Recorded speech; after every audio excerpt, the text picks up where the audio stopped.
Caríssimos alunos do mestrado, do doutorado em família na sociedade contemporânea, eu gostaria de dar o contexto no qual podemos compreender melhor o ensaio sobre a dádiva, chegando a sintetizar um pouco a contribuição mais importante de Marcel Mauss, o grande autor que se tornou um clássico com esta obra, Ensaio sobre a Dádiva, dos anos 1924-1925.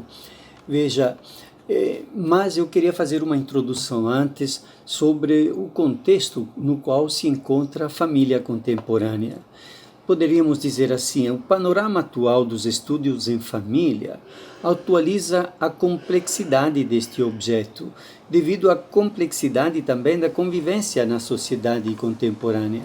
Agora as pessoas têm mais mobilidade, vivem muitas relações, interagem com muitos ambientes, participam de uma densa rede de comunicações, as relações são produzidas, consumidas, modificadas e postas de lado num incessante movimento de construção e deconstrução que faz pensar a espuma produzida pelas ondas quando quebram nas praias. As relações aparecem fluidas na linguagem de Lipovetsky, ou líquidas, segundo a linguagem preferida por Bauman, ou flutuantes, segundo a percepção que tem Pierpaolo Donati. Guides entende como decisiva para a estabilidade da relação amorosa uma certa paridade das contas entre dar e receber, uma igualdade na doação e no recebimento emocionais. Entra-se em relação pelo que pode ser derivado para cada pessoa, só continua então unido o casal, enquanto ambas as partes consideram que extraem dela satisfações suficientes para cada um individualmente nela permanecer. O processo de individualização parece irresistível numa progressiva recusa de leis que possam limitar a subjetividade, ocupada acima de tudo com as próprias necessidades, abertas a todas as possibilidades e livre de controles externos. Preza-se a afirmação de um si mesmo mais autêntico e mais livre, que se constrói não mais pela inserção num determinado contexto social, mas pela capacidade de escolher e de realizar-se individualmente. Assim, Ulrich Beck, um estudioso, um sociólogo alemão, já dizia nos anos 80.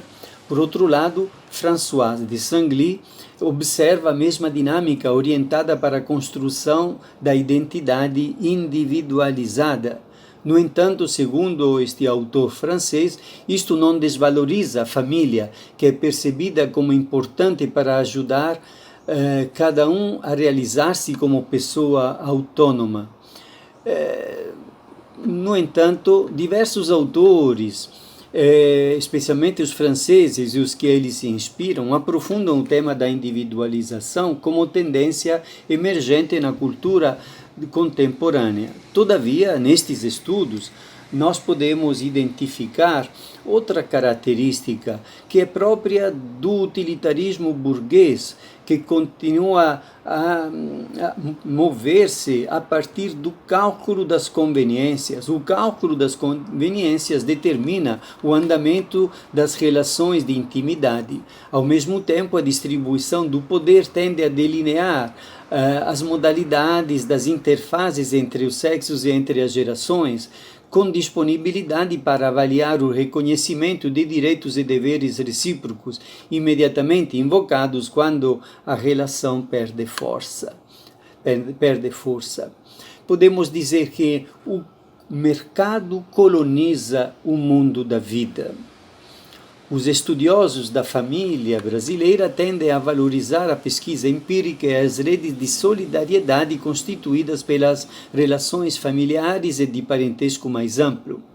A família que emerge nos estudos, especialmente da segunda metade do século passado e ainda início deste século, caracteriza-se menos pela preocupação com o processo de individualização e mais com a preocupação da solidariedade, hoje em dia estes dois horizontes convivem. De um lado, a família como um lugar de solidariedade e de proteção para os seus membros, até mesmo quando pensamos na família largada, e a família como um espaço que favorece o indivíduo na sua busca para a autoafirmação e para a expansão das potencialidades de sua pessoa. Começa a afirmar-se uma maneira de compreender o amor como em conflito com a família estável. São elucidativas as palavras de Ulrich Beck quando ele diz: é como se o amor reclamasse uma sua própria realidade contra a realidade do matrimônio e da família. Quem sacrifica o amor ao amor o matrimônio, a família, os filhos e, por fim, talvez até mesmo o bem-estar de quem está ao lado, não comete algum pecado, mas obedece à lei da satisfação, da verdade dos sentimentos, da autoexpansão em si para com os outros. É Ulrich Beck que nos fala esta palavra. No fundo, vai sendo consumada desta maneira a influência do mercado na cultura contemporânea, dando a sua forma às relações sociais e às relações humanas nos mais diversos ambientes, inclusive no espaço da vida familiar. Outra característica da cultura moderna que exerce uma influência relevante na configuração das relações familiares é a mentalidade funcionalista. O funcionalismo, como instrumental de análise, entrou nas ciências sociais principalmente com Durkheim, mas eu quero pular um pouco os detalhes desta origem. Aquilo que nos interessa é que o sujeito humano no funcionalismo é estudado a partir dos papéis que joga na sociedade, das funções que desempenha. Na medida em que esse tipo de análise focaliza os diferentes papéis desempenhados em diversos ambientes, opera uma fragmentação do sujeito. São estudados assim aspectos parciais, porque uma função, ser motorista de ônibus, ou ser padeiro, ou ser professor na universidade, identifica aspectos parciais da vida daquela pessoa. E todas as atividades sociais são funcionalmente organizadas e elas nunca coincidem com o sujeito na sua totalidade. Nenhum papel, ainda que seja de extraordinária importância, revela a totalidade da pessoa que o representa. É o caso típico dos profissionais em que se pode diferenciar claramente entre a pessoa e a profissão que exerce. Em suma, a família, analisada funcionalmente, desaparece sob os olhos do investigador, na medida em que as funções antigamente exercidas pela família passam a ser desempenhadas por outras agências públicas ou privadas. Quero dizer que se a família tinha uma função educativa, agora sempre mais esta função educativa de socialização, etc., diversas funções são delegadas a outras pessoas. E então é como se a família perdesse muitas de suas funções, até desaparecer. Neste processo de redução das funções que eram próprias da família, até mesmo a procriação pode ser realizada em laboratório, como atividade produtiva em ambiente de elevada sofisticação biotecnológica. Era inevitável, nesse horizonte, que se chegasse a anunciar a morte da família, como fez David Cooper. Na realidade, há muitos aspectos da realidade familiar que não correspondem a funções tradicionalmente investigadas, correndo-se o perigo de não ver elementos que a família em mudança vem produzindo. É necessário, então, reencontrar o sujeito da ação social, passando ao largo quer de uma negação teórica, quer da sua afirmação utópica. E, assim, antes de chegar ao ensaio sobre a dádiva, queria citar Donati quando diz: as dificuldades de definição da família se devem, em boa medida, ao seu caráter suprafuncional.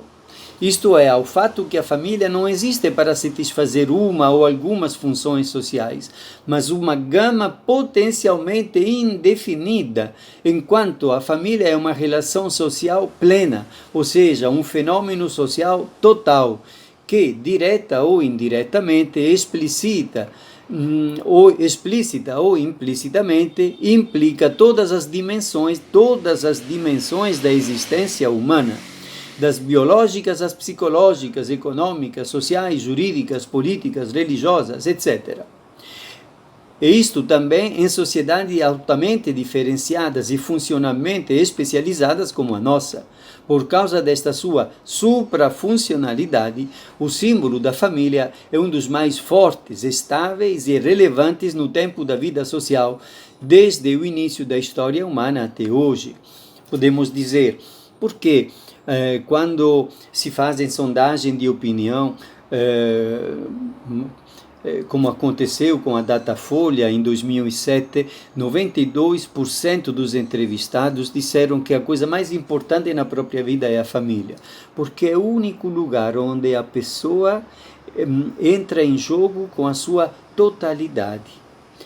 A pessoa na família, um filho, uma mãe, um marido, não está apenas para desempenhar algumas funções, mas entra com a sua totalidade, é conhecido, acolhido na totalidade de seu ser. A relação funcional, por sua natureza, refere-se a aspectos parciais dos sujeitos, limitados aos seus interesses. Uma pessoa desempenha uma pluralidade de funções socialmente reconhecidas, pelas quais entra em relação com as outras pessoas, sempre de maneira limitada, restringindo-se apenas à competência que a função que desenvolve lhe atribui. A família emerge como o lugar mais significativo, até mesmo eu diria o único, onde a pessoa entra em jogo com a totalidade do seu ser. Sentimentos e afetos, valores e crenças, interesses, ideais, preocupações e trabalhos são partilhados, eventualmente discutidos e acolhidos pelas pessoas que dessa maneira vão tecendo os fios da relação de intimidade. O vínculo matrimonial, antes de adquirir a dimensão jurídica, é constituído pelos aspectos da existência que são partilhados, expressando densidade humana extraordinária. Com efeito, as relações de totalidade se desenvolvem no tempo, no horizonte da sua duração, e dependem das circunstâncias familiares e sociais em sua variabilidade e do projeto comum de vida que vai sendo continuamente reelaborado em função dessas mesmas circunstâncias. Bem, depois disto, eu irei falar num próximo vídeo sobre o ensaio sobre a dádiva, porque é um olhar muito original sobre o dom e a família como um dos lugares preferenciais onde a dinâmica do dom se torna significativa.